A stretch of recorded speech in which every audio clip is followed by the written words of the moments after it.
मेरे को 22 अप्रैल नहीं भूली। It's my wedding anniversary. Suddenly TV खोला तो यू गॉट अ शॉक। 6 दिन शादी के नहीं हुए, पति की लाश पड़ी है, बिलख रही है उसके साथ बेचारी हमारी बेटियां। कब तक रोएंगी हमारी बेटी? द प्रॉब्लम इज 26/11 166 मारे गए, इधर जाओ इतने मारे गए, 45 मारे गए, पुलगांव 19 इधर। ये it boiled my bloody blood. I wished I was up there still in uniform.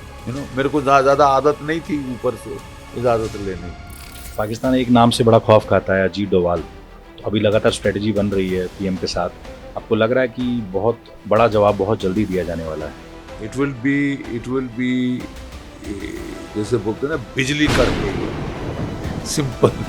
Simple one line answer, बिजली कड़कने वाली। पूरे पाकिस्तान में खौफ का माहौल है इस वक्त, जैसे आप कह रहे हैं। पाकिस्तान में पैनिक का माहौल है, टोटल अटर पैनिक।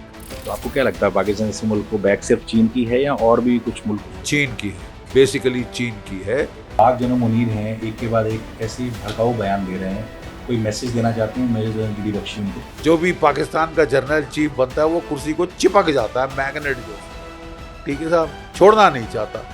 लेकिन छोड़ने के लिए मुनीर साहब आप हजारों लोगों को मरवा देंगे अपने मुल्क में। और आपके जो सिपाही हैं वो रिजाइन करके जा रहे हैं, they don't want to fight. आप धकेल रहे हैं उनको जबरदस्ती लड़ाई के अंदर, मौत के मुंह में। और आप बड़ी बातें कर रहे हैं कि जो अल्लाह की राह में जो मारा जाता है वो मरता नहीं है। आपकी तो फैमिली आपने भगा दी ना साहब, अमेरिका भेज दी अपनी फैमिली। आप तो बनना चाहते हैं यहाँ पे चीफ मुल्ला और द चीफ खलीफ ऑफ जिहाद, एंडलेस जिहाद, नॉन स्टॉप ब्लडी जिहाद, कत्लो गारत, खूना खच्चर। जम्मू कश्मीर में आप उंगली करेंगे, पंजाब में आप उंगली करेंगे, बांग्लादेश में तख्ता पलट करवा दिया। बड़े चौड़े हो रहे हैं कि साहब 3-4 तरफ से गजवाए हिंद करेंगे, उंगली तोड़ देंगे साहब। 1948 में हमारी जो तब की लीडरशिप रही कश्मीर में, जब भारतीय फौज गई और कैसे उन्होंने उस वक्त आगे बढ़ते बढ़ते साफ कर दिए थे लोग, तो आपको लगता है उस वक्त गलती हुई थी? नहीं तो आज पूरा कश्मीर भारत के पास होता। उस वक्त फौज की गलती नहीं थी साहब, उस वक्त की जो लीडरशिप थी उन्होंने, हमने जाके 2/3 कश्मीर ले लिया।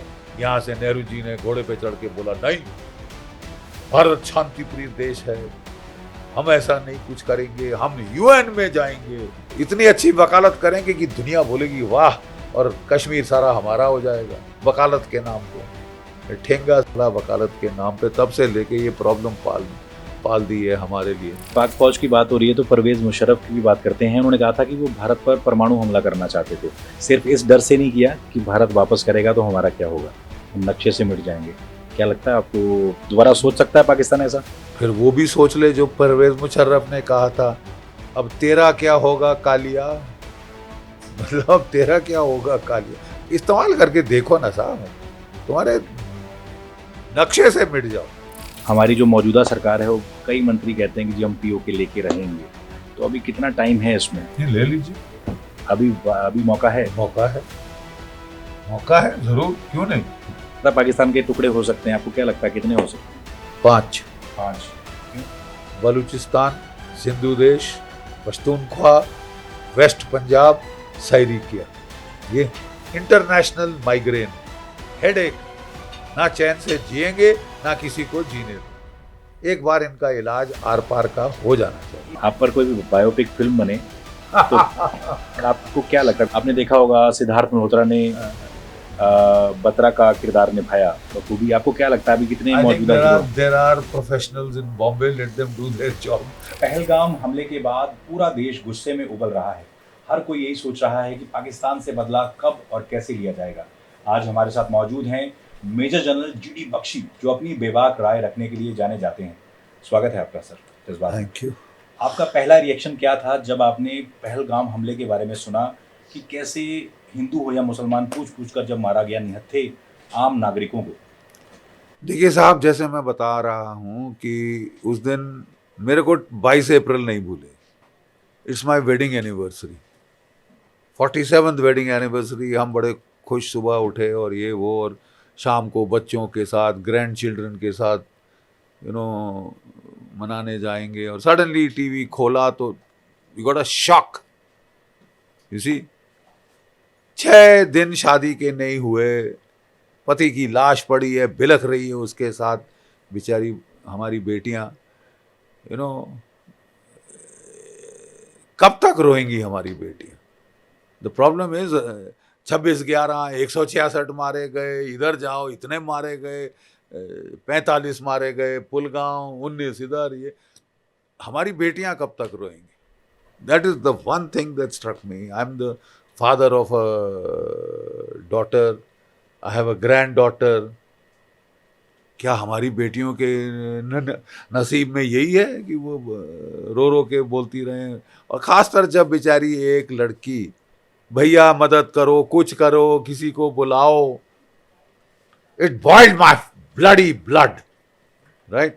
It boiled my bloody. I think I wished I was up there still in uniform. मेरे को ज़्यादा आदत नहीं थी ऊपर से इजाज़त लेने की। हमको तो फ्री फॉर ऑल दिया हुआ था. We would have shown what it meant. Now I can only sit and watch and feel bad, very bad. पाक जनम मुनीर हैं, एक के बाद एक ऐसे भड़काऊ बयान दे रहे हैं, कोई मैसेज देना चाहते हैं मेजर जनरल जीडी बख्शी उनको? देखिए साहब, मैं उनको मैसेज में ये देना चाहता हूँ, जनरल साहब, it is crystal bloody clear that you want a damned extension. जो भी पाकिस्तान का जनरल चीफ बनता है वो कुर्सी को चिपक जाता है मैग्नेट जैसे. ठीक है साहब, छोड़ना नहीं चाहता. लेकिन छोड़ने के लिए मुनीर साहब आप हजारों लोगों को मरवा देंगे अपने मुल्क में. हजारों लोगों को आप मरवा देंगे. You are one of the most unpopular chiefs I have seen in the Pakistan army. ठीक है साहब, आपके जूनियर ऑफिसर्स वगैरह उनका जो ओपिनियन है आपके बारे में वो देखने लायक है. आपके जो सिपाही हैं वो रिजाइन करके जा रहे हैं. They don't want to fight. आप धकेल रहे हैं उनको जबरदस्ती लड़ाई के अंदर, मौत के मुंह में. और आप बड़ी बातें कर रहे हैं कि जो अल्लाह की राह में जो मारा जाता है वो मरता नहीं है. आपकी तो फैमिली आपने भगा दी ना साहब, अमेरिका भेज दी अपनी family. This is the first chief I have scene. लड़ाई आपके पाकिस्तान के लिए हो रही है और आप अपनी फैमिली भगा दें. यू आर नॉट श्योर, तो फिर शुरू क्यों किया था ये टंटा सारा? Why did you have to give that stupid mullah speech? Why did you have to become Samuel Huntington? And a clash of civilization you are trying to create here in South Asia. देखिए साहब, please don't try and teach Islam to Saudi Arabia and to United Arab Emirates. वहाँ से इस्लाम का उदय हुआ था. It originated from there. Look at what they are doing. They are liberalizing Islam. In Saudi Arabia, the girls can study, the girls can drive cars, they can go out. They are liberalizing. Yeah? In Abu Dhabi, they have permitted, उन्होंने construction of a temple permit किया है. इतना सुंदर temple है, देख के आया, मत्था टेक के आया वहाँ पे, Swami Narayan temple, Abu Dhabi. Because they are liberal, they are modernist in outlook, they are looking at the economic welfare of their people. South Asia में आप क्या कर रहे हैं? आप तो बनना चाहते हैं यहाँ पे चीफ मुल्ला और द चीफ खलीफ ऑफ जिहाद, एंडलेस जिहाद, नॉन स्टॉप ब्लडी जिहाद, कत्लो गारत, खूना खच्चर. जम्मू कश्मीर में आप उंगली करेंगे, पंजाब में आप उंगली करेंगे, बांग्लादेश में तख्ता पलट करवा दिया. बड़े चौड़े हो रहे हैं कि साहब 3-4 तरफ से गजवाए हिंद करेंगे. उंगली तोड़ देंगे साहब. You will forget how two finger. क्योंकि आप 1999 जब कारगिल वॉर हुई तब भी आप वहीं थे JNK राइफल्स से. आपको क्या लगता है, अगर आप अभी होते तो क्या करते वहाँ पे? आपको यहाँ से मैसेज जाता दिल्ली से, तो क्या करते major general GD Bakshi? Major general GD Bakshi at the end of the day has to follow orders in the army, because of the thing that I can't take a decision to cross the border. I can fire across the border and nobody can stop you because it is normally in self-defense. But to cross the border, you need orders from New Delhi, right? And I'm sure those orders would have come. And I am sure we would have given it back well and proper. तबीयत साफ हो जाती, हरी हो जाती. But I am very sure of my army, or navy, or air force, right. We are very sure those boys are good. वही NDA से आए हैं जहाँ से मैं 3 साल की ट्रेनिंग और 1 साल IM में. That is the normal route. And those boys are good. The boys are rearing to go. आप उनके हाथ पैर जबरदस्ती मत बांधिए please. Let them fight, let them fight please. Pakistan एक नाम से बड़ा खौफ खाता है, अजीत डोभाल. तो अभी लगातार स्ट्रेटजी बन रही है PM के साथ.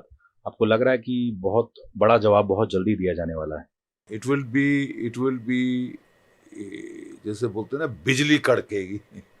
सिंपल वन लाइन आंसर, बिजली कड़कने वाली. पाकिस्तान में खौफ का माहौल है इस वक्त, जैसे आप कह रहे हैं. पाकिस्तान में पैनिक का माहौल है. There total utter panic.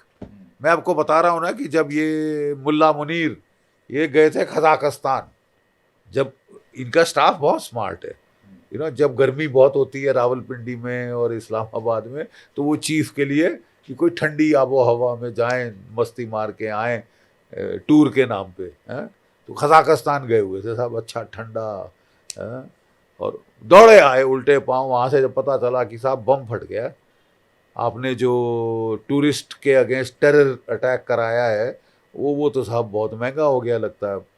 It is gone out of spun out of control. भागे हुए आए. Met the army chief of Pakistan army, air chief of Pakistan army. And air chief ने तो साफ इनको बोला, मरा मत देना मुरीद, मरवा मत देना. वो बोले कि साहब मेरे जो आधे F-16 हैं वो काम नहीं कर रहे. मेरे आधे F-17 जो JF-17 चाइनीज फाइटर है थंडर है, उसके रडार ही नहीं चल रहे साहब. मतलब फटीचर घटिया माल है जो चीन ने हमको टिका दिया है. चीन का माल नॉर्मली घटिया माल होता है. ठीक है साहब. बोले तो मुझे थोड़ा टाइम तो देते. आपने पंगा पूछ के लिए ले लेना चाहिए था हमसे कि हम तैयार हैं कि नहीं है. आपने तो झोंक दिया, मरने को रख दिया. नेवी की भी बुरे हाल हैं. ठीक है साहब. अब ये चीन के पास दौड़े जा रहे हैं. That is a problem. Pakistan को चीन की ही बैक कही जाएगी. जैसे गली मोहल्ले में कोई बदमाश होता है तो लोग कहते हैं इसको बैक है किसी की. तो आपको क्या लगता है पाकिस्तान से मुल्क को बैक सिर्फ चीन की है या और भी कुछ मुल्क उसको? चीन की है, बेसिकली चीन की है. हमारा ख्याल था कि चीन स्ट्रेटेजिकली फंसा हुआ है ताइवान की तरफ, साउथ चाइना सी की तरफ, वियतनाम की तरफ, जापान की तरफ. अमेरिका उसकी बत्ती बंद कर रहा है ट्रेड वॉर करके. ऐसी हालात में चीन के लिए अक्लमंदी का काम था कि वो 2 फ्रंट वॉर में नहीं फंसता. Chinese are good strategist, normally सोच समझ के काम करते हैं. तभी उन्होंने भारत के साथ थॉ किया था. याद है, लद्दाख में पुल बैक हो गया है, पेट्रोलिंग राइट स्टेटस को एंटी आ गया है, ये वो. वी ऑल थॉट कि ये अक्लमंदी का काम है. हमारे लिए भी अक्लमंदी, क्योंकि उस वक्त चचा जो बाइडन बैठे थे वो भारत के तो दुश्मन बन गए थे. ये बिकम एनिमी ऑफ इंडिया साहब. वो बांग्लादेश में गदर उन्होंने कराया. वो कुकी लैंड बनाने के प्लान बना रहे थे. वो जो है हमारी आर्मी, हमने उनको एयरफोर्स के लिए $1 बिलियन दिए कि साहब हमको इंजन चाहिए इसके लिए, तेजस के लिए, लाइट कॉम्बैट एयरक्राफ्ट के लिए. 2 साल पैसे खा लिए, डकार नहीं मारा, इंजन नहीं दिए साहब. अब डोनाल्ड ट्रंप साहब आए हैं तो इंजन आना शुरू हुआ है. तो वो तो हमारे खिलाफ, वो तो मतलब वेमनस से भर गया था उनमें. यू आर विद अस और अगेंस्ट अस, रूस की लड़ाई में. ठीक है. तो हमने बोला साहब रूस के साथ हमारे तो बड़े अच्छे रिश्ते हैं, आपके खराब हैं तो आप ठीक करो. अब हमको भी थोड़ी ना कि हाँ साहब मैं भी रूठ गया हूँ, मैं भी इकट्ठी कर रहा हूँ, मेरे फ्रेंड ने इकट्ठी कर ली, मैं भी इकट्ठी करूँगा. ये बचकानी बात थोड़ी ना है. So that is the thing. जो पहलगाम में हमला हुआ ये वैसा ही हमला था जैसे इजराइल में हमास ने किया था. इजराइल ने तो बहुत बड़ा बदला लिया और अभी तक बदला जारी है. आपको लगता है कि भारत का दोस्त है इजराइल, आगे भारत भी इसी नक्शे कदम पर चलेगा? बिल्कुल चलना चाहिए. That's the way to go. Any nation that cares for it people will react like Israel, will react like India. Why not? Why not? हाँ, इजराइल को फायदा ये है कि उसके खिलाफ कोई न्यूक्लियर आर्म्ड अपोनेंट नहीं, उसके खिलाफ एक पूरा देश नहीं है या फटीचर टेररिस्ट ऑर्गेनाइजेशंस है, Hamas, Hezbollah. They are not a nation. Houthis, वो भी हाउतीज शायद एक you can say they are a nation, but the rest of them are फटीचर 2% की ऑर्गेनाइजेशन। हमारे खिलाफ एक मुल्क है, उसकी आर्मी, उसकी एयरफोर्स, उसकी नेवी, उसकी ये सब है। तो क्वाइट ऑब्वियसली हमारी चॉइसेस इतनी खुली नहीं है जितनी कि इजराइल की है। एक चीज और है, जैसे भारत की आर्मी को जेंटलमैन आर्मी कहा जाता है। सैम मानेकशॉ ने एक किस्सा शेयर किया था कि एक बार जब 90,000 से ज्यादा पाक के जो फौज, हाँ 93,000 लोग जब बंधक बनाए गए फौजी, तो उसके बाद जब उनसे मिलने जाते थे, उन्हीं के साथ खाना खाते थे, हाथ मिलाते थे, गले मिलते थे, तो वो कहते थे साहब आप इसी वजह से जीते हो, तो आप अपने हवलदार से लेकर हर आदमी से मिलते जुलते हो, हमारे जो बड़े बड़े साहब लोग हैं हमसे मिलते ही नहीं, हमें वो बात ही नहीं करते बात ही नहीं करते। तो आपको क्या लगता है दो बुनियादी फर्क क्या है भारत की आर्मी में और पाकिस्तान की आर्मी में? देखिए, बुनियादी फर्क है लीडरशिप, प्रोफेशनलिज्म। ठीक है साहब। एक मैं बांग्लादेश का आपने बात करी, बांग्लादेश में फ्रंटियर फोर्स राइफल्स थी पाकिस्तान की, वो कैदी थे तो उनके सब वो मालगाड़ी में बंद करके ढोर डंगर की तरह भेज रहे थे। ठीक है ना। तो उस वक्त एक कैप्टन साहब थे पैरा के, जो लड़े थे फ्रंटियर फोर्स से, और अच्छी लड़ी थी फ्रंटियर फोर्स, गुड रेजिमेंट। तो उनके सूबेदार मेजर, सबसे जो बुढ़ा बेचारा जो होता है, बड़ी इज्जत होती है इंडियन आर्मी पाकिस्तान आर्मी में, सूबेदार मेजर, है ना। सो उससे पूछा साहब क्या हुआ, हार कैसे गए? तो वो बेचारा कहता है कि साहब आवाम हमारे बरखिलाफ हो गया था, the people had turned against us. और फिर उसने एक और चीज़ बोली, साहब हाँ हार तो गए साहब, आप मतलब अब तंज कस रहे हो, लेकिन हार तो गए, लेकिन अगर आपके अफसर होते और हमारे जवान, तो हम देखते कौन सी ताकत दुनिया में हमको हिला सकती थी। This is come from a Pakistani subedar major, which is a big thing to say. We have got, देखिए पाकिस्तान की आर्मी कू करती फिरती है, फिर वो पूरा देश संभालती है, देश की इकोनॉमी, और सबसे ज़्यादा अपनी इकोनॉमी। इनके जो क्या है, कोई रिश्तेदार हैं आसिम मुनीर के, आधा इस्लामाबाद के अंदर जो रियल्टी प्रॉपर्टी मार्केट उनकी है, खुद वो कोई 1200 करोड़ रुपया कमा चुके हैं। आसिम मुनीर 1200 रुपया कमा चुके हैं, और उनके बाजवा साहब भी 1200 करोड़ रुपया कमा के कहीं भी लंदन इधर उधर चुन के जगह सेटल होते हैं। ये शायद अमेरिका की तरफ जाएंगे। ठीक है। और ऑलरेडी फैमिली तो भेज दी है, family is gone, that is the problem. 1948 में हमारी जो तब की लीडरशिप रही कश्मीर में, जब भारतीय फौज गई और कैसे उन्होंने उस वक्त आगे बढ़ते बढ़ते साफ कर दिए थे लोग, तो आपको लगता है उस वक्त गलती हुई थी? नहीं तो आज पूरा कश्मीर भारत के पास होता। उस वक्त फौज की गलती नहीं थी साहब, लीडरशिप है। उस वक्त की जो लीडरशिप थी, उन्होंने, हमने जाके 2/3 कश्मीर ले लिया था, साथ में हैदराबाद का ऑपरेशन हो रहा था। तो general Cariappa, field marshal Cariappa साहब ने बोला कि साहब ये ऑपरेशन खत्म हुआ, मैं ये सारी लगा के बाकी बचा भी सब ले लूँगा। जब ऑपरेशन जीत गए हम, हैदराबाद का फतेह हो गई, 5 दिन में साफ कर दी हैदराबाद की फौजें निजाम साहब की। ठीक है। 5 days एंड दे सरेंडर्ड, पिटे अच्छी तरह से। वो सारी आर्मर डिवीजन वगैरह तब सब फ्री हो गई थी। तो करियप्पा साहब ने कहा था साहब अब मैं बाकी बचा कुछ 1/3 है POK COK, अब उसको लेना चाहता हूँ। यहाँ से नेहरू जी ने घोड़े पे चढ़ के बोला, नहीं, भारत शांति प्रिय देश है, हम ऐसा नहीं कुछ करेंगे, हम UN में जाएंगे। इतने अच्छी वकालत आती है, वो सब वकील थे ना हमारे फ्रीडम स्ट्रगल के, तो इतनी अच्छी वकालत करेंगे कि दुनिया बोलेगी वाह, और कश्मीर सारा हमारा हो जाएगा वकालत के नाम पे, ठेंगा वकालत के नाम पे। तब से लेके ये प्रॉब्लम पाल दी है हमारे लिए। 48 में ख़त्म हो जाती, आर्मी ने ख़त्म कर देना था।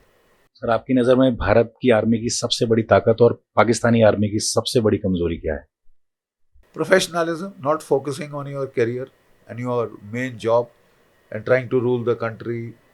ब्रेड की फैक्ट्रीज चला रहे हैं, मिल्क फैक्ट्री चला रहे हैं, फौजी फाउंडेशन चला रहे हैं, पैसे कमा रहे हैं। ऐश में रहता है पाकिस्तान की फौज का अफसर, 5 उंगलियां घी में साहब, अब अगर बन जाए। हमारे यहाँ they focus on their profession, on the military profession 24/7। Pulwama से पहलगाम तक पाकिस्तान का पक्का इलाज क्या है आपकी नज़र में?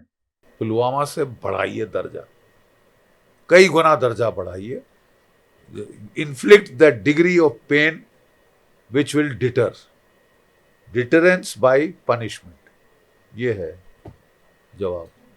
अमेरिका भी कह रहा है कि भारत भी दोस्त है, पाकिस्तान भी दोस्त है, और सिर्फ इजराइल आया है हमारे साथ अभी।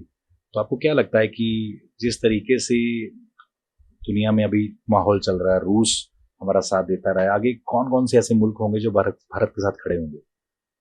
देखिए, कहने को तो पूरी दुनिया आपके साथ है, सब ने रिग्रेट किया है, कंडेम किया है ये अटैक। कौन सा देश है? चीन ने कंडेम किया है, लेकिन कंडमनेशन के बाद अब वो टेररिस्टों को बचाने जब उनकी जान पे आन पड़ी है तो बचाने के लिए आगे आ रहे हैं। Ironclad relationship, higher than the mountains, deeper than the seas, वगैरह वगैरह। तो देखिए, भारत अपने आप में एक ताकत है। We are the fourth largest economy going on to the third. We have the second largest army, fourth largest navy, fifth largest air force. We are a nuclear power, we are a space power. हमें किसी और की जरूरत नहीं। हम नहीं कहीं गुहार मारते फिरेंगे मेरे आका मुझे बचाओ। हम लड़ेंगे, हम मारेंगे। ठीक है साहब।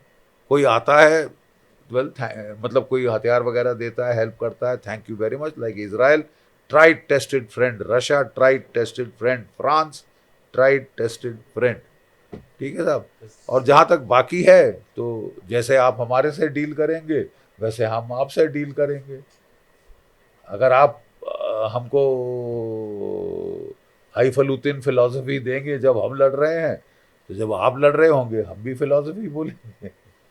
पाकिस्तान पहले F-16 के नाम पर काफी उछलता था, अभी भारत के पास राफेल है, तो क्या गेम अब पहले ही मिग? देखिए साहब, द डिफरेंस बिटवीन 2019 एंड 2025 क्या है? यू गॉट रफाल्स, ठीक है, you got Rafales, 2 squadrons of them, और आपका वो रफाल M आ रहा है 2026। ठीक है। आपके पास S-400 मिसाइल हैं।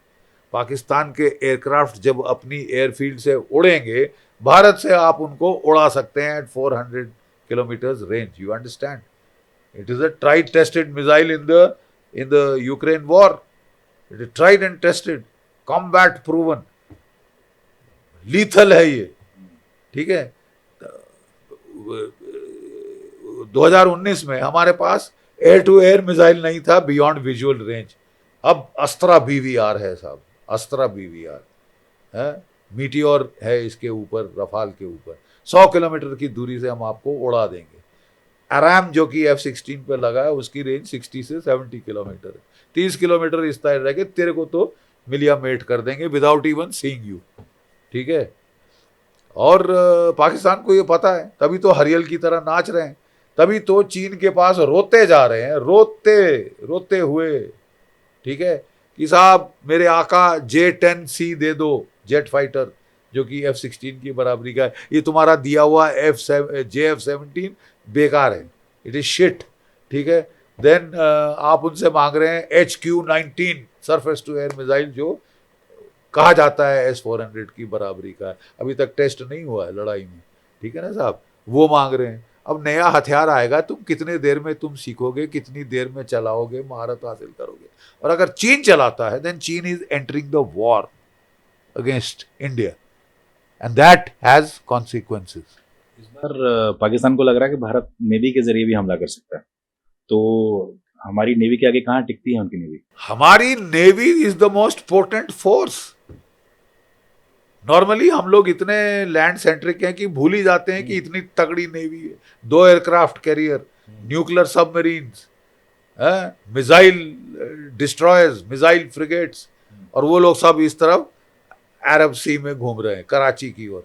1971 में हमारी नेवी ने 2 अटैक्स किए थे Karachi, home base of the Pakistan navy, 4th को और 8 दिसंबर 1971।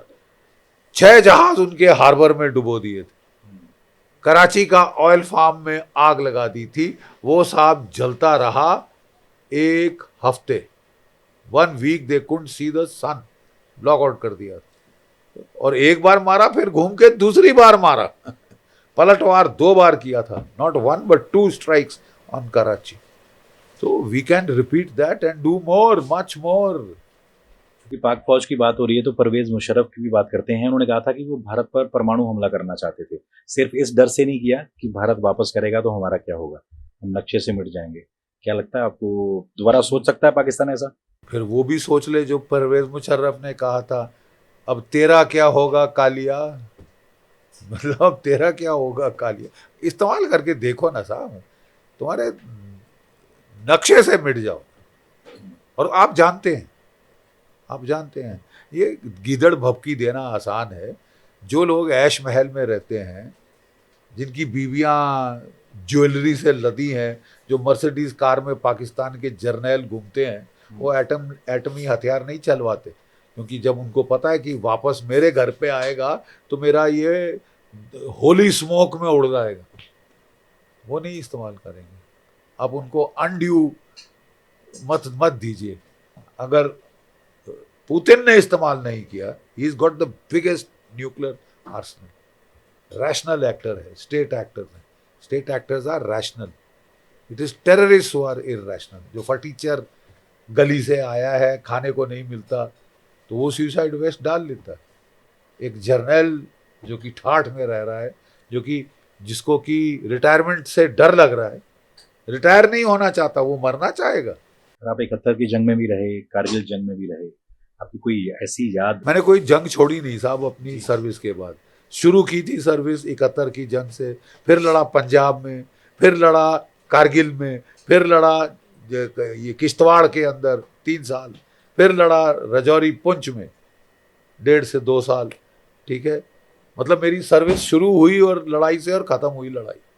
जितना तजुर्बा मेरे को लड़ाई का है, शायद हमारी फौज में भी और ज़्यादा अफसर नहीं होंगे जो कह सकते हैं दे हैव डन इट। क्योंकि आपने कई जंगें लड़ी, कई आपको मेडल मिले, सेवा मेडल मिले, आप पर बायोपिक बने तो आप क्या चाहते हैं, हीरो कौन बने? क्यों आप पर कोई बायोपिक फिल्म बने तो आपको क्या लगता है? कोई आपने देखा होगा सिद्धार्थ मल्होत्रा ने बत्रा का किरदार निभाया बखूबी, आपको क्या लगता है अभी कितने मौजूदा hero? there are professionals in Bombay, let them do their job, I'll do mine। Pakistan की जो 1000 कट्स डॉक्ट्रिन है वो क्या है? पाकिस्तान की स्ट्रैटेजी ये रही है मुशर्रफ के बाद कि उसने न्यूक्लियर डेटरेंस कर लिए, मतलब nuclear we both deter one another. वो नहीं इस्तेमाल कर सकता क्योंकि उसको डर है कि आपके पास भी है, आप भी करो, तो म्यूचुअल डेटरेंस हो गई है in the nuclear field. Pakistan की सोच और प्लानिंग ये थी कि जब न्यूक्लियर डेटरेंस आ जाएगी तो हिंदुस्तान कन्वेंशनल हमला करने की हिम्मत नहीं करेगा। इसका मतलब कि जो सब कन्वेंशनल लेवल है टेररिज्म का, उस पर मैं गदर कराया जा सकता हूं indefinitely, low cost no cost proxy war. ये जो उसका ब्लफ था ना, हमने कारगिल में कॉल ऑफ कर दिया।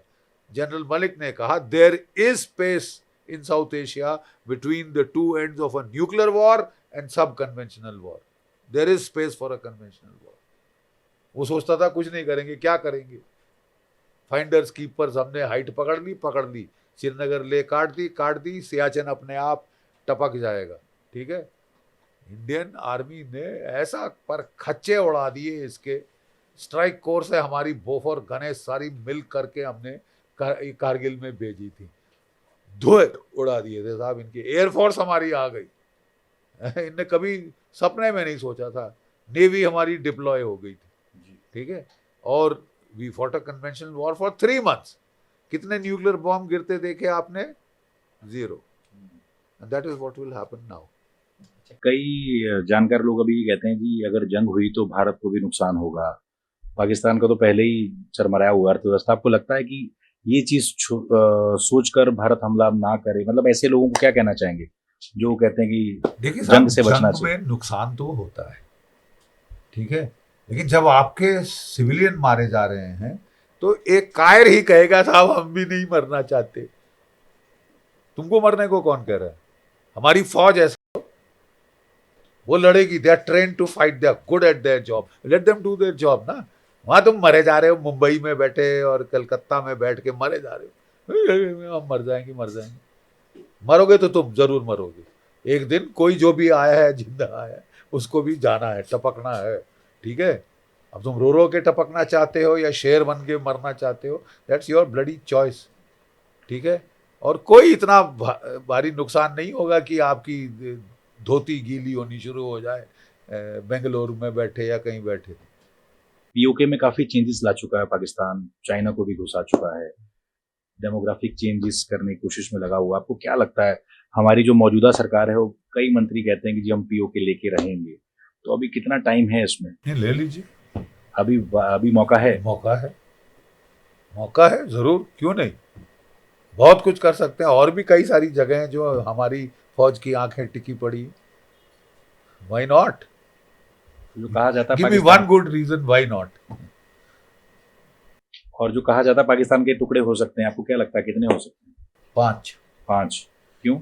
बलूचिस्तान, सिंधु देश, पश्तूनख्वा, वेस्ट पंजाब, सैरिकिया स्टेट्स बन जाएंगी सारी, बननी चाहिए। इट्स अबाउट टाइम, बहुत तंग कर लिया। ये इंटरनेशनल माइग्रेन, हेडेक है, ना चैन से जिएंगे ना किसी को जीने देंगे।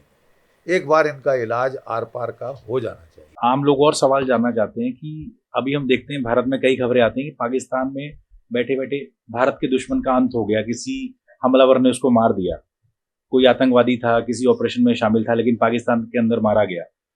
पाकिस्तान वाले आरोप लगाते हैं जी पता नहीं भारत की एजेंसी ने मार दिया। तो ये जो मारे जा रहे हैं चुन चुन के पिछले कुछ सालों में, क्या अभी सिलसिला जारी रहेगा आगे भी? If you live by the sword you will die by the sword.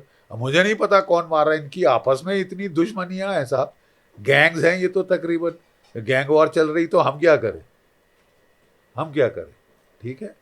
और जहां तक युद्ध का सवाल है, हमको हर all means should be applied, covert, overt, economic, diplomatic, every type of pressure must be put on Pakistan in a whole of the government approach. There should be no lone wolf approach. कि तुम सब बाजू हटो मैं कर दूं, police सब वो कर देगी।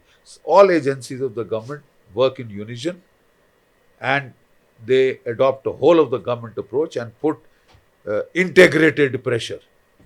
जनरल बिपिन रावत कहा करते थे कि हमें कई फ्रंट पर हमारी आर्मी को लड़ाई लड़नी पड़ती है। चीन पाकिस्तान तो है ही, जो घर में गद्दार छुपे हुए हैं उनसे भी एक बहुत बड़ी लड़ाई जो है लड़नी पड़ती है। हमेशा आपका एक कहा जाता था हम 2.5 फ्रंट सिचुएशन में, पाकिस्तान और घर के गद्दार, ठीक है। अब हम साहब मुबारक हो आपको, you are in 3.5 front situation, China, Pakistan, Bangladesh और गद्दार, 3.5 फ्रंट। सवाल है, कोई यंग लड़का आर्मी में आना चाहे तो आप जिस तरीके से आगे बढ़े थे IMA होते हुए, तो आप क्या सलाह देंगे उन लोगों को? बड़े लोग सवाल पूछते हैं, हम आना चाहते हैं क्योंकि बहुत कम युवा हैं, विदेश जाना चाहते हैं, कुछ करना चाहते हैं, लेकिन आर्मी में कैसे आए और क्यों आना चाहिए? क्योंकि आधी से ज्यादा आबादी हमारी युवाओं की है देश की। Message, you are the youngest country in the world, ठीक है ना।